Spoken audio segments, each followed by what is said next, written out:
지난 주일까지 솔로몬의 그 부귀와 영화, 하나님께서 주신 복이 얼마나 큰지 다 감당할 수 없을 만큼 전무후무한 그런 은혜를 입은 사람, 그 사람이 바로 솔로몬이었습니다.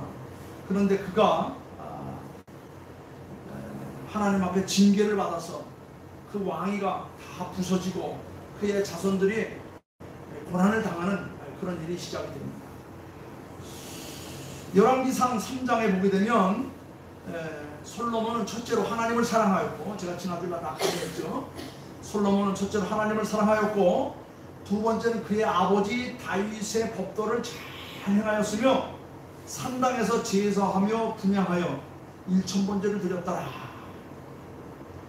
솔로몬은 왕위에 오른 초기에는 아주 전심으로 하나님을 의지하고 순종하여서 우리가 말하는 세상적인 모든 복을 다 받은 사람입니다. 사실 솔로몬은 다윗이 나이 들어서 이 세상을 떠날 때쯤에는 다윗이 솔로몬을 기억하지 못하고 다른 아들에게 왕위를 줄 것을 이미 다 모든 대신들과 다 협의는 끝난 상태였어요. 그럴 때 나단 선지자가 솔로몬의 어민이었던 밧세바에게 찾아가서 말하기를, 왕 다윗께서 젊으셨을 때에 당신의 아들 솔로몬에게 왕위를 주시겠다고 말씀하신 바가 있는데 네가 그것을 다시금 왕에게 가서 상기시켜서 네 아들 솔로몬으로 왕위를 잇게 하라. 나단이 그렇게 가르쳐줬어요. 그래서 나이 많은 다윗 왕, 이제 기력도 가물가물한 그에게 이 밧세바가 나단 선지자와 그 다음에 제사장과 더불어서 왕 앞에 나아가서 이야기를 합니다. 왕이시여, 당신이 젊으셨을 때에 당신의 아들 솔로몬에게 왕위를 주시겠다고 하셨는데 기억하십니까? 그러니까 다윗이 아차 그랬구나. 그래서 다른 사람에게 주려고 했던 걸 다 치우고 솔로몬에게 왕위를 베꼈어요. 그러니까 사실 솔로몬은 이렇게 힘들고 어려운 가운데서 왕위에 올랐어요. 그 왕위에 오르면서 그는 아버지 다윗을 본받아서 하나님을 섬기는 것이 자기에게 복이고 자기 시대에게 큰 영광이 된다는 것을 깨달았기 때문에 초창기에는 하나님을 사랑하고 아비 다윗을 따라서 하나님의 법도를 지키며 예배하는 것이 가장 귀하고 인간으로서 해야 될 우선순위라는 것을 깨달았어요. 그래서 오직 하나님 앞에 일편단심으로 하나님만 의지하고 순종했습니다. 그런데 오늘 하나님 앞에 큰 은혜를 입고 난 다음에 다윗이 행하지 못했던 그 모든 영광, 궁전을 짓고 성전을 짓고 성벽을 쌓으면서 온 세방 산지사방으로 그의 소문이 퍼지면서 열국으로부터 많은 조공이 들어오게 됩니다. 에돔 사람 히람이 와가지고 솔로몬 궁전을 짓는데 노수로 모든 것을 아름다운 기물들을 다 만들고, 심지어 저 스바의 여왕이 황금 보석을 들고 와가지고 예언을 하게 되고, 얼마나 많은 사람들이 금은 보화를 가지고 와서 거기 보니까 예루살렘에 그 당시에는 은이 돌같이 흔했다고 그랬어요. 모든 것을 대리석으로 만들고 그 다음에 거기에다가 백향목으로 덧입히고 그것도 모자라서 금으로 다 덮었다고 그랬어요. 그만큼 부귀영화를 한 번에 지니면서 3장, 4장, 5장, 6장, 7장, 8장, 9장, 10장까지 쫙 그 얘기가 펼쳐옵니다.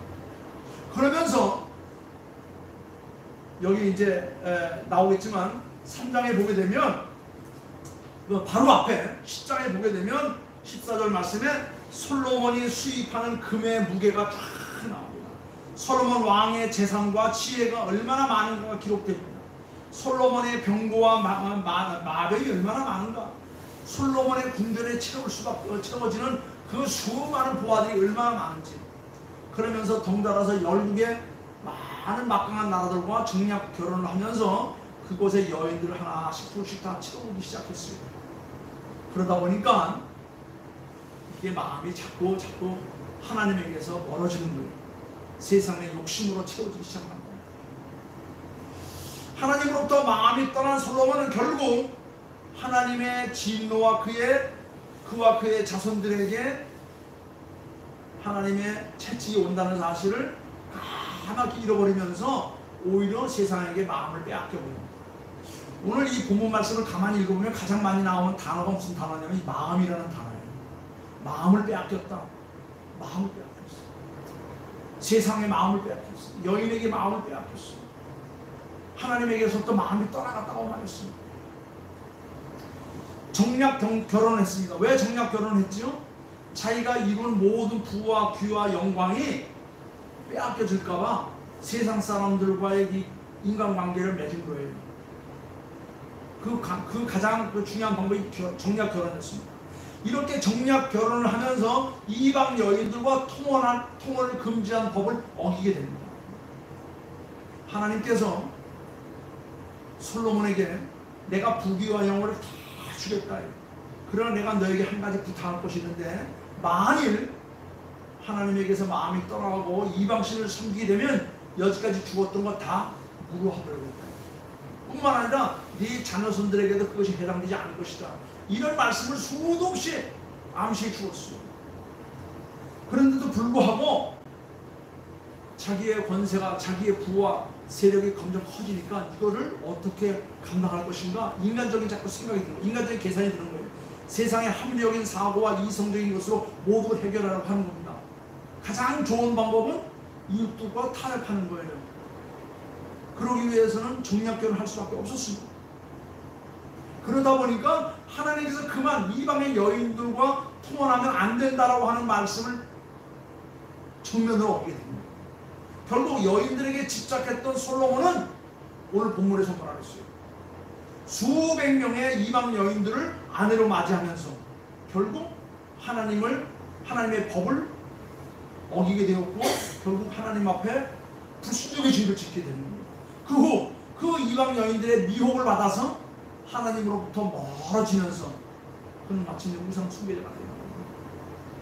그래서 하나님께서 참다 못하셔가지고 오늘 마지막 절에 뭐라고 말합니까?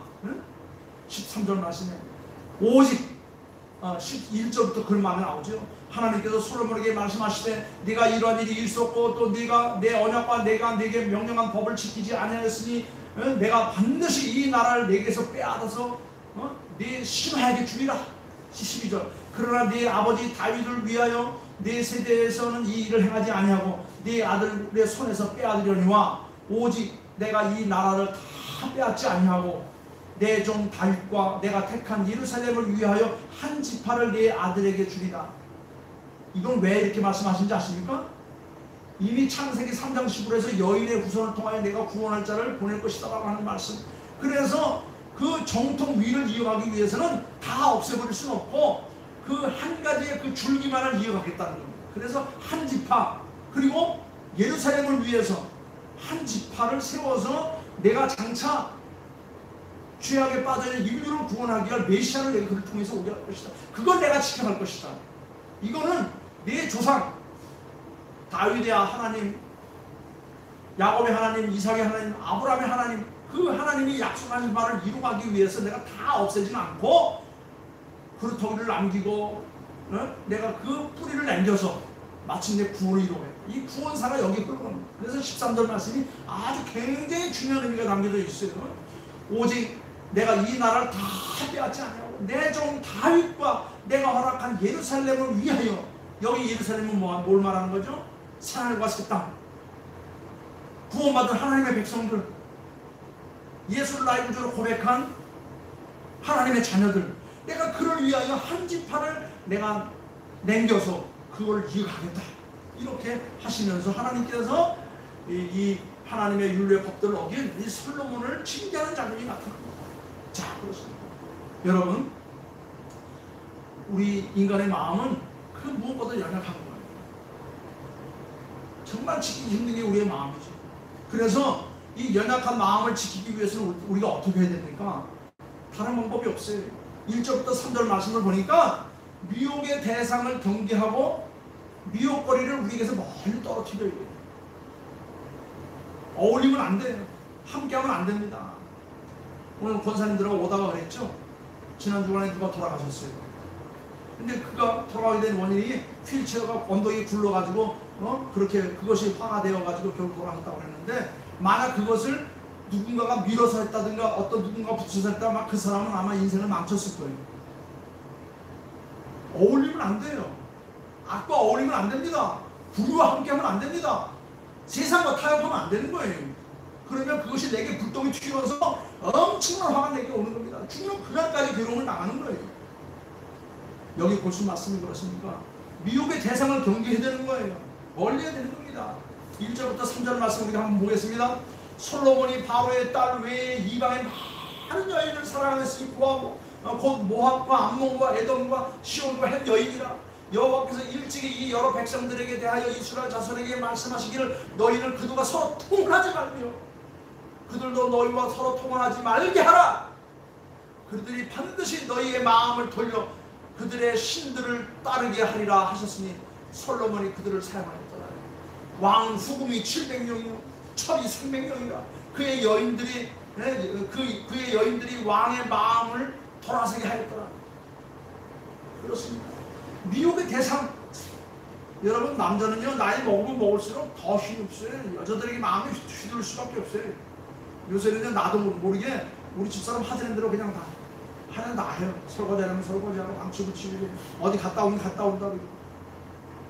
남자들은 그렇게 돼 있어요. 본성적으로. 이 솔로몬도 지금 여기 나이가 지금 많이 들었습니다. 지금 왕이 되고 나서 오랜 세월이 지났어요. 성전 짓느냐고 궁전 짓느냐고 성벽 쌓느냐고 20년 30년 40년이 지나간 나이가 많이 들었을 때입니다. 솔로몬은 통일 왕국을 이루고 평화와 번영을 누렸어요. 여기 이 앞절에 쭉 읽어보면요 솔로몬 때만큼 태평성대가 없었다고 기록하고 있습니다. 솔로몬 때는 한마디로 하면 평안의 시대였어요. 팍스 솔로몬 시대였습니다. 주변 누구로부터 솔로몬은 지혜의 왕으로 명성을 한없이 얻게 되었습니다. 그는 점점 기세가 등등하여 심지어는 당시 남방의 최고의 제국이었던 애굽으로부터 딸을 볼모로 잡는 이런 큰 힘이 되었습니다. 뿐만 아니라 그의 명성이 아주 높아져서 자신의 힘이 온 세상의 만방에 퍼져서 저 시바 여행이 황금보석을 낙타떼에다 싣고 와가지고 예배하게 되었습니다. 암몬과 모압과 에돔 등 주변의 많은 나라 공주들과 정략 권력을 하게 됐고 그 결과 오늘 본문 말씀 보니까 700명의 후궁과 300명의 첩들이 거느리는 그런 사람이 되었어요. 그런데 시간이 지나면서 그 여인들이 솔로몬의 마음속에 확 들어와가지고 솔로몬의 마음을 흔들기 시작합니다.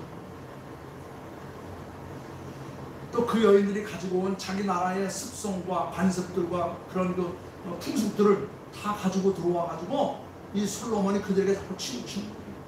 그들이 가지고 온 우상 숭배를 따르게 됩니다. 성경에서 말하는 하나님이 허락하신 가장 이상적인 가정은 어떤 가정이죠? 한 남자와 한 여자가 사랑의 공동체를 이루어서 가족들을 더불어서 하나님 앞에 예배하는 것, 그거보다 더 귀한 게 없습니다. 그런데 솔로몬은 수많은 이방 여인들을 아내로 삼고 그들의 우상들을 숭배하면서 결국 어떻게 됐어요? 마음을 그들에게 빼앗겨서 하나님으로부터 점점 멀어지기 시작한 겁니다. 이것이 죄의 시작이에요. 죄가 어느 날 갑자기 뚝 떨어지는 게 아니에요. 천천히 물들어가는 겁니다. 천천히 세뇌돼가는 거예요. 천천히 오염되고 천천히 돼가는 겁니다. 복 있는 사람은 악인의 길을 쫓지 않고 죄인의 길에 서지 않으면 오만한 자리 자리에 앉지 않으면 오직 여호와의 율법을 주고하여 그 율법을 주의하러 묵상하는 자다 그랬어요. 미혹의 대상 아예 처음부터 경계해야 되는 겁니다. 멀리 해야 되는 겁니다. 그래야 흔들리지 않고 굳건하게 하나님께 주시는 은혜와 복을 지켜갈 수가 있는 거예요. 이 바로 앞장까지 보면 솔로몬의 부귀와 영호가 얼마나 무궁무진했는 자를 감당할 수가 없어요. 내가 설교하러 오기 전에 다시 한번 또 처음 1장부터 다시 쭉 읽으면서 감동을 많이 받았어요. 이렇게 큰 은혜를 받았던 솔로몬이 어떻게 해서 하나님에게서 그 마음이 떠나가지고 이런 참 저주의 가까운 징계를 받아서 이렇게 나라가 결국 갈리게 되고 12지파 가운데 10지파를 다 빼앗기게 되고 그렇게 참 명령을 이용하게 되었습니다. 여러분, 미움의 대상거리가 있거든 아예 처음부터 함께하면 안 됩니다. 멀리 떠나쳐야 되는 거예요. 우리는 하나님의 사람들입니다. 하나님 앞에 예배하는 사람들이에요. 하나님과 함께하는 사람들입니다. 영원한 천국의 사람들이.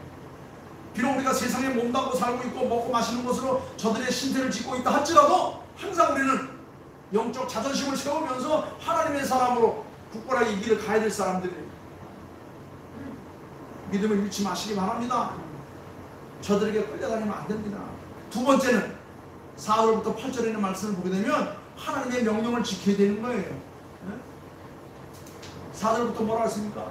솔로몬이 나이 많았을 때에 그의 여인들이 그의 마음을 돌려 다른 신들을 따르게 하였으므로 왕의 마음이 그의 아버지 다윗의 마음과 같지 아니하며 그의 하나님 여호와 앞에서 온전하지 못하였으니 이는 시돈 사람 여신 여러 신들이 많이 나오죠. 이방 신들이 쭉 나오는데 거기 마지막 나오는 게 뭡니까? 이런 것들을 하나님께서 가까이 하지 말라고 그랬죠.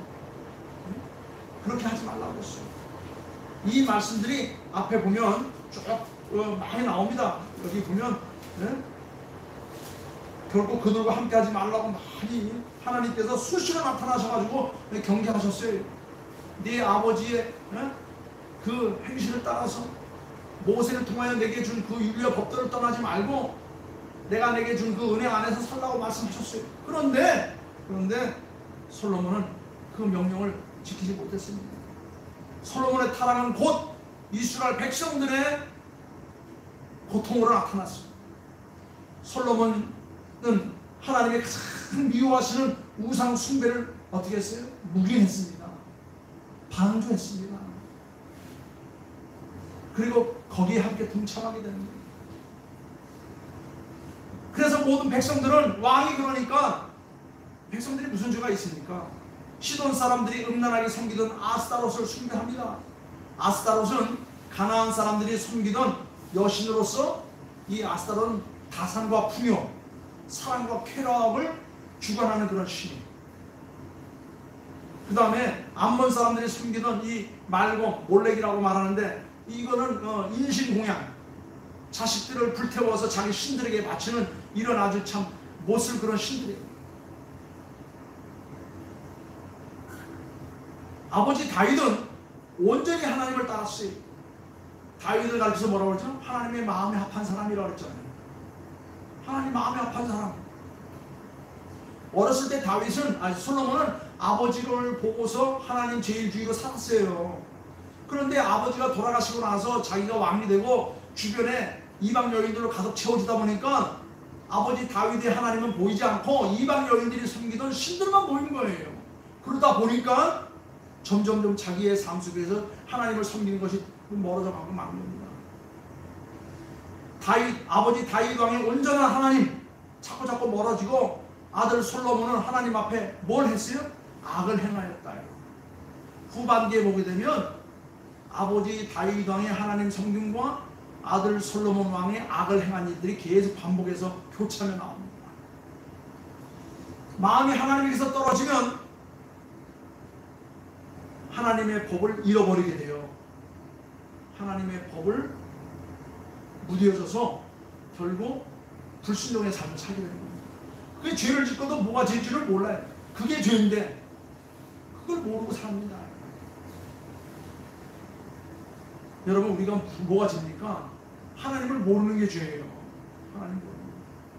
우리는 그래서 어떻게 되는가? 힘써 하나님을 알아야 되는 겁니다. 힘써 하나님을 알아야 돼요. 하나님을 알기 위해서 어떻게 됩니까? 하나님이 계신 예배의 자리에 참석해야 되는 거예요. 하나님의 말씀이 선포되는 곳에 있어야 되는 겁니다. 그래서 하나님의 말씀을 읽고 듣고 묵상하고 그 말씀 가운데 사는 훈련이 되어 있지 않으면 하나님을 잃어버릴 수밖에 없어요. 하나님 앞에 불순종하는 삶을 살아갈 수밖에 없는 것입니다. 그게 바로 뭐냐? 죄인 것입니다. 마음이 하나님께서 멀어지면 주의 명령에서 우리의 삶이 멀어질 수밖에 없는 거예요. 하나님은 자신을 위해서 우상을 만들지 말고 주 외에 다른 신을 내 곁에 두지 말라고 수없이 이스라엘 백성들에게 가르치면서 또 그렇게 설법해 왔어요. 여러분, 마음을 지키려면 무엇보다 주의 명령을 기억하며 순종하는 삶이 가장 중요합니다. 우리 혼자 힘드니까 그래서 함께하는 무리들끼리 모이는 거예요.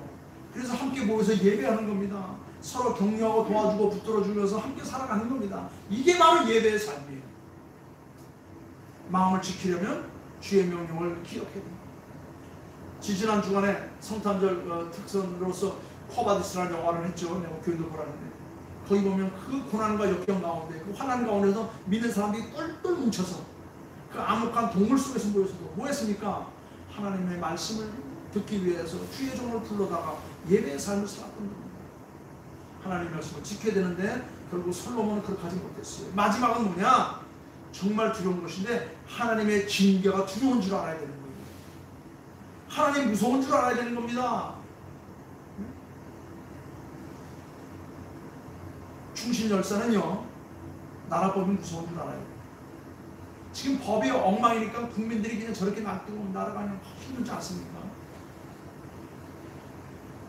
여러분 솔로몬은 하나님은 솔로몬에게 여기 본문 말씀에 두 번이나 나타나서 다른 시를 따지 말라고 계속해서 강조하십니다. 9절 말씀인가요? 거기 있죠. 솔로몬이 마음을 돌려 이스라엘 하나님 여호와를 떠남으로 하나님께서 그들에게 진노하시니라. 하나님께서 일찍이 두 번이나 그에게 나타나시고 이 일에 대하여 명령하사 다른 신을 따르지 말라 하였으나 그가 여호와의 명령을 지키지 아니하므로. 하나님은 수시로 나타나서 우리를 붙드십니다. 경계하십니다. 징계하십니다. 그러지 말아요. 그때까지는 아주 좋은 거예요. 그때까지는 아직도 하나님이 우리에게서 관심을 갖고 계신 거예요. 정말 무서운 건 뭔지 아십니까? 하나님께서 우리에게 대한 무관심입니다. 그걸 육이라고 해요.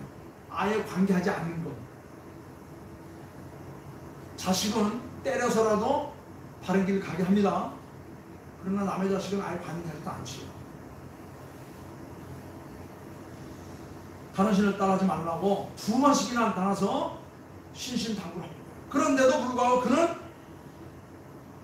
그걸 무시했어요. 듣는 척 많은 척 했어요. 예배에 참석하라고 그렇게 얘기했는데도 듣는 척 많은 척 합니다. 자기의 기준대로 시간과 그 합리화를 시킨 것입니다. 이번에 3년 동안 코로나를 통해서 하나님께서 하나님의 백성들을 시험하셨어요. 선택적 합리화. 코로나를 통해서 아주 당연하게 예배를 빠진 사람들이 수없이 많아요. 하나님께서 그걸 다 골라내신 겁니다. 이런 것들을 하나님의 시험으로 알고 우리가 잘 견뎌야 되는 거예요.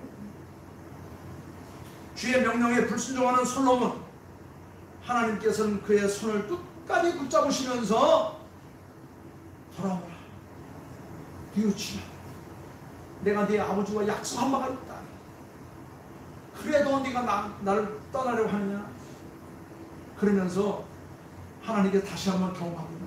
정말 내가 내 율법 법도를 지키지 않고 이방에게 마음을 빼앗기면 내 나라를 빼앗아서 누구에게 주겠다고? 내 신하에게 주겠다. 하지만 그래도 내가 네 아비와 약속한 바가 있고 네 열조와 맺은 언약이 있어. 내가 다는 내가 없을 수 없고 한 지파만 내가 너를 통해서 네 아버지와 네 열조와 이룬 것을 내가 이루어가리라. 솔로몬의 때 다윗과 맺은 언약으로 솔로몬 때가 아닌 아들의 때에 결국 이 일을 시행하시겠다고 말씀하십니다. 하나님께서 우리에게 복 주심을 내가 잘나서 그런 게 아니에요. 우리 부모, 우리 조상들이 신앙생활 잘하고 하나님을 두시었고 올린 줄 알아서 내가 복 받을 줄 알아야 되는 겁니다. 내가 잘해야 내 자녀들이 복을 받죠. 내가 잘못하면 내 자녀들에게 뭐가 와요? 저주가 오는 겁니다. 여러분, 하나님의 징계와 심판이 있을 줄 알고 우리는 뭐 해야 됩니까? 두려울 줄 알아야 됩니다. 경외라는 건 뭡니까? 두려운 마음으로 하나님을 섬기는 걸 경외라는 거예요.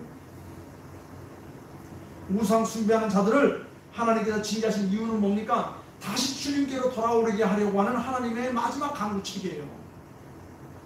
그래서 시편에 보게 되면 그런 말이죠.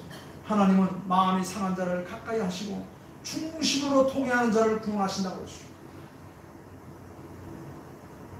그럴 때 우리는 덧버티면 안 됩니다. 고무줄을 댕기다 마지막 끊어질 때까지 있으면 안 돼요.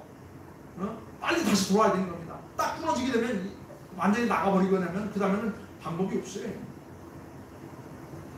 마음이 상한 자를 가까이 하시고 통회하는 자를 하나님 구원하신다는 것. 여러분, 징계보다 더 무서운 게 뭐냐? 하나님이 우리를 떠나가는 겁니다. 하나님이 우리를 떠나가면 어떻게 되는지 아십니까? 암흑의 세계가 오는 거예요. 구약과 신약 사이의 그 암흑의 시대에 아무리 세상적으로 독립이 되고 아무리 세상적으로 영토가 강건하도 하나님이 떠나버리면 역사에서 빠지는 겁니다. 마음을 미워하는 것들 우리 곁에서 아예 처음부터 가까이 하면 안 됩니다. 우리가 우리의 마음을 지켜서 주기를 온전히 섬기려면 여러분, 하나님의 율례 법대에서 어긋나는 것들을 결코 가까이 하면 안 돼요. 하지 말라는 거 하는 것 하면 안 됩니다. 하라고 하는 것 거역하면 안 되는 겁니다. 그래서 분별하고 경계될 것을 우리가 분명히 할 줄 아는 지혜로운 자들이 됩니다. 그리고 주님의 명령을 늘 상기하면서 기쁨으로 순종하는 삶. 내가 너를 쓰겠노라 하면 감사합니다. 내가 쓰임받을 수 있는 영광을 얻었으니 감사합니다라고 나아가는 겁니다. 불순종에는 주의 징계와 심판이 따른다는 것을 잊지 말고 항상 두려운 마음으로 하나님 앞에 예배하는 삶. 작은 미혹에도 쉽게 흔들리지 않는 우리는 스스로 이루었다고 자만하지 말고 항상 주님께서 내게 크신 복을 주실 줄 믿고 더욱더 열심히 낮은 자세로 나아가는 겁니다. 11장, 오늘 11장이었죠. 11장 이전까지는 솔로몬이 하나님께서 받은 복들을 어떻게 이루었는가를 자세히 기도하는데 그것 하나로 인하여서 마음이 떠나는 인하여서 그 모든 걸 다 하루아침에 다 쏟아버리고 결국 모든 것이 끝나버리는 그런 상황이 되고 마는 겁니다. 사랑하는 성도 여러분, 2023년도 새해도 여지까지 복 주신 그 은혜가 계속해서 이어져 갈 수 있도록 하나님에게서 우리의 마음이 떠나지 않도록 하나님의 율례법들을 잘 지켜서 예배하는 삶을 통하여 하나님 앞에 영광이 되고 나에게 복이 되고 내 자녀손들에게 하늘의 신앙복이 이어져가는 축복이 있기를 주님의 이름으로 축원합니다. 기도하겠습니다. 아버지 하나님, 감사와 찬양과 영광을 돌립니다. 하나님께서 우리에게 복 주심을 감사합니다.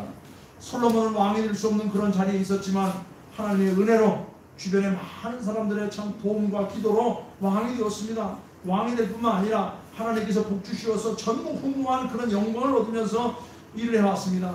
그런데 하나님의 율례법들을 잃어버렸습니다. 마음이 하나님에게 떠났습니다. 결국 감당할 수 없는 그런 참 징벌을 받아서 그 후손들이 얼마나 많은 고통들을 당하고 괴로움을 당했습니까? 오늘 주신 말씀, 결코 하나님에게서 우리의 마음이 떠나지 않도록 항상 두렵고 떨리는 마음으로 하나님의 율례법들을 지켜가며 하나님을 알아갈 수 있는 저희들이 되게 하여 주시옵소서. 2023년도 새해도 저희들이 복 주심을 감사합니다. 남은 날 더욱더 하나님 앞에 영광을 드리며 하나님의 복을 감당할 줄 아는 지혜로운 자들 되게 도와 주시옵소서. 감사하오며 우리에게 복 주시기를 원하시는 예수님의 이름으로 기도하옵나이다. 아멘.